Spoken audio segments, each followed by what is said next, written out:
What's up, guys? Swift here with my third episode of Bears Weekly, breaking down all of the important information, such as pressure numbers in the trenches, updating our race to 1,000 yards for our receivers, Caleb Williams' growth, and even a new segment, defensive coverage yards allowed.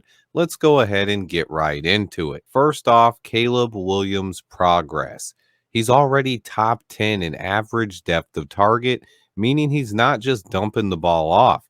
His average target is 8.2 yards downfield, good for ninth best in the NFL already. His air yards per game is seventh best in the NFL, which takes out yards after the catch. It's just yards in the air passing. Caleb is also tied for seventh best in most completions over 20 yards downfield, something a lot of fans are saying he can't do. Yet he has the seventh most deep passes in the NFL. And he has the 11th most deep passing yards in the entire league as well. And on top of that, Caleb is also learning how to take care of the football, getting much better in turnover worthy throw percentage. At just 2.9%, he's already moved into the top 10 in the NFL after struggling the first 3 weeks. Honestly, Caleb hasn't been the same since CJ Stroud patted him on the chest after that loss. He has not turned the ball over in the red zone all season long. He's tied for first in the NFL, and he's top 10 in big time throws. His development has been evident, and it's something that I will continue covering. He's clearly getting better and better every single week. That is evident by his passer rating. We are actually watching a quarterback develop right in front of our eyes. But I also want to take a quick look at the weekly update of Caleb's climb up our rookie passing record charts. He still remains in sixth place after this one, but he's inching closer to the top five. Both Cade McNown and Jim McMahon are in reach for his next game. Caleb has 1,317 passing yards, and he's on pace to destroy this record by over 1,500 yards. But now let's go ahead and get into the trenches. First, looking at the offensive line, where Braxton Jones has given up the most pressures and the most penalties on the season. He also gave up his first sack of the year, but his pass blocking grade is getting better and better every week, and he's been potentially our best run blocker. I have not given up on Braxton Jones yet. He has a ton of potential, and he's playing his best football right now. If you missed my Tevin Jenkins All 22, he had potentially his best game of his career and is reestablishing himself as our best offensive lineman. Only 6 pressures all season for Big Tev. I've also been pleasantly surprised with Coleman Shelton, who continues raising his pass blocking grade every week as well. He's only given up 9 pressures all year, and he's actually looked a lot better since Matt Pryor came into the lineup. Speaking of Pryor, he's a good football player, and he's helped stabilize this offensive line. He's an average pass blocker with a ton of size and power. He gets push in the run game, but he will occasionally get beat by speed rushes. Pryor has played very well. But then we have to talk about Darnell Wright for a minute, who gave up another 3 pressures this week. Darnell's the second lowest graded blocker in our starting lineup, ahead of only Coleman Shelton. He's given up the most sacks, the second most pressures, and the second most penalties. So far this season, Darnell has been a disappointment, but I think he's played a lot better the last 2 weeks, and he's been going up against teams' best pass rushers almost every Sunday and dealing with the back injury. I think Darnell has all the potential to take his game to a Pro Bowl level. It's common for young offensive tackles to struggle in the NFL. Even the Lions' Penei Sewell, who's considered by most to be the best right tackle in football, he struggled his first 2 seasons, but he's been one of the best in the NFL since year 3. I'm hoping for a similar outcome from Darnell Wright. He has that kind of upside. But overall, the offensive line is playing better and better. We have a huge test after the bye week facing the Commanders, but now on to the defensive line, where Montez Sweat has caught up to Gervon Dexter and tied him for the team lead with 18 total pressures. Gervon still leads the team in sacks, though. Those are our 2 most dominating players on the defensive line, but our other 2 starters have performed very well.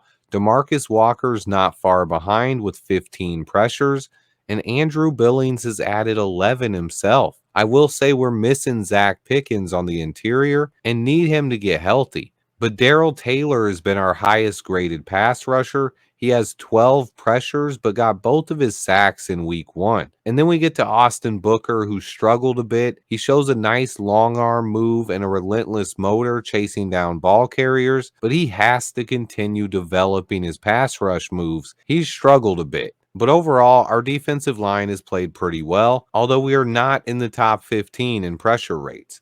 But let's go ahead and move on to our wide receivers and the race to 1,000 yards. DJ Moore still leads the pack, but Keenan Allen finally had his best game of the season, making 5 catches for 41 yards and 2 touchdowns. If all 3 of these guys can get it going, this offense is going to be scary. Rome Odunze continues being consistent, but he is going to break out. Mark my words. If all 3 of these guys can get it going, this offense is going to be scary. But a couple people also requested having our tight ends added, so I made another list here that adds our tight end, running backs, and other receivers. This shows off targets and drops as well, and you can see Cole Kmet has been possibly our most efficient weapon on offense this year. He's caught all but 3 of his targets, and he hasn't dropped a pass all year.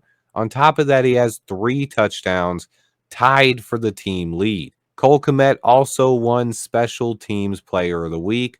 Congrats to Cole. And then I still don't know why we haven't seen Tyler Scott get a single target this year, but that time will come. And before I move on to the defensive backs, DeAndre Swift has also been a weapon in the passing game. But now let's go ahead and check out our defensive backs, where Jalen Johnson has been an absolute stud. He's only allowed 1 touchdown in his last 861 coverage snaps. He's developed into one of the best shutdown corners in all of football. But now I want to introduce the new segment here, the defensive coverage rates. So what we have here is how many TDs allowed, how many interceptions a guy has, how many catches allowed, and then how many times they've been targeted in coverage, their yards allowed in coverage, and their passer rating when targeted. One thing I will say with everyone in our secondary, they play the run very well. But this chart is strictly pass defense and coverage. Nothing on the screen here takes into account a player's ability to play the run, but as you can see, our secondary has been lights out against the pass as well. Only 2 TD passes against our starting secondary all year long. Meanwhile, they have 5 interceptions. Jalen Johnson completely shuts down one side of the field, and that's led to Tyreek Stevenson giving up the most yards and being targeted the most. 35 targets going Tyreek's way, but that's what happens when you have an all-pro corner on the other side. I'm actually surprised that JJ's even gotten 19 passes thrown his way. He's allowing just a 31.3 passer rating against him when targeted. JJ is elite. But I think all of our starters in the secondary have played extremely well. And right now we're just worried about them getting healthy again, as Brisker and Stevenson both missed the London game, and Kyler Gordon got hurt in that game as well. Briefly talking about Kyler Gordon, he has the highest passer rating against him when targeted, but I do think he's our most versatile player on the entire defense, and guarding slot receivers is the hardest thing to do in the NFL. But out of our backups, Josh Blackwell stepped up in Gordon's absence. Only 3 catches allowed for 33 yards on 5 targets, allowing just a 40.0 quarterback rating when targeted and coming down with an interception. Blackwell has been awesome. Meanwhile, Jalen Jones was picked on a bit in his start last week. He allowed 7 catches for 76 yards and a 92.1 passer rating when targeted. But Elijah Hicks also started in that game. I thought he played very well. He only allowed 1 catch and it was a TD, but that was a tough play and a nice pass. I thought Hicks had a pretty solid game filling in for Brisker. And then I also included our linebackers on the screen as well, as they're both very good in coverage. In fact, I think Tremaine is one of the best coverage linebackers in the entire NFL. But that should about wrap it up, guys. We're currently in a bye week at 4-2.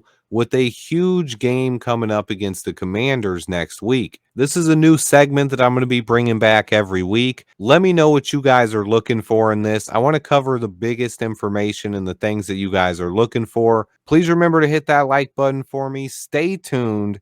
And until next time, bear down.